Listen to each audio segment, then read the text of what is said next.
Now here's a beauty. This is an Ingraham.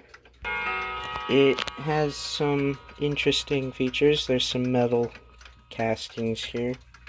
I don't know too much about this.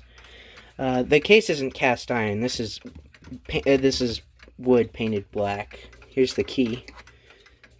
I can't tell if this is original. It's probably not, because that's 64. It seems like a replacement, but still a key. Better than one of these. Yeah. It uses Arabic numerals, which is nice. I like my clocks that use Arabic numerals. Roman numerals are nice, but they're a bit hard to read for me.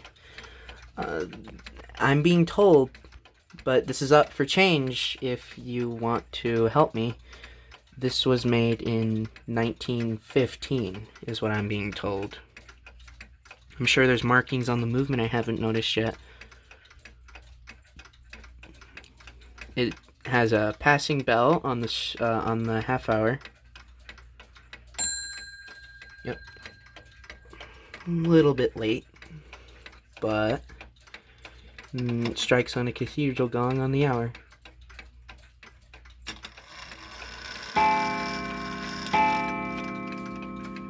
Very resonant. Very beautiful. It sits now where my Hamilton used to sit. My alarm clocks have... Yeah, there's a bit of a loose screw there. My alarm clocks have found new homes. The Seiko Sha has also found a new home. Here's my Big Ben Style 9 next to an equally as cheap piece of junk. And that one's where the Mantel used to be. You'll get a nice healthy dose of that light, so it'll actually glow in the dark. And here's where the Hamilton is now, where all my other alarm clocks were. Here's this one, and here's my little friend. And the other two are up here. And this is where the Mantel is now. Which is also running a bit slow, which is brilliant. So here's the Mantel now. Two American Beauties right next to each other. Waterbury and Ingraham.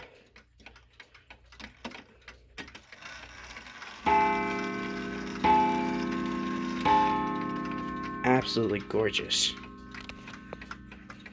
Here's some more of the metal on the side there. Here's a look at the legs. I feel like this might have been one of the cheaper models, but like it's so beautiful nonetheless. Now I'll go ahead and show you a clip of me looking at the inside of the movement. Hopefully I'll be able to point something out after looking at the footage again and see if I can find an exact date for this, because they put an exact date saying this is 1915, so not entirely sure. Here's the back. There you can see, I think that's a date. The clock shop said this was 1915. There's your best look at that escapement that I can manage. Deadbeat, it seems.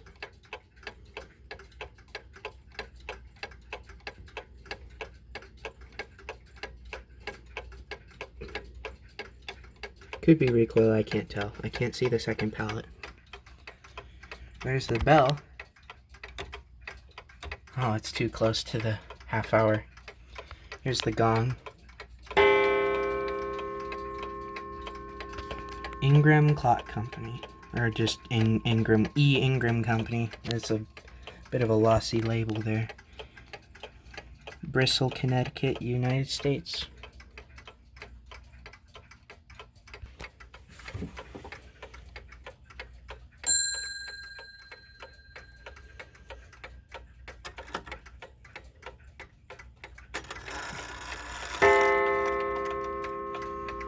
Of course, count wheel striking. Now that you've seen that footage, you may notice that there was a red card that said Ingraham Company on it. It had a little date on it, and it seemed like it was dated 25, but Also, that 2 in 25 looked like a 1.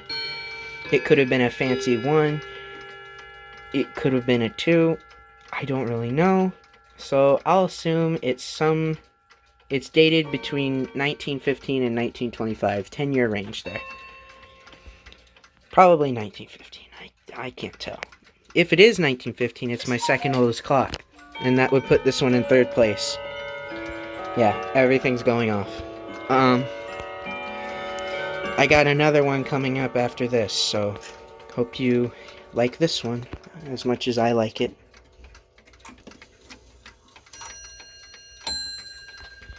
You don't actually adjust the pendulum height optionally, like with a knob like on this one. You have to use the front for this pendulum because it's just a little piece of metal.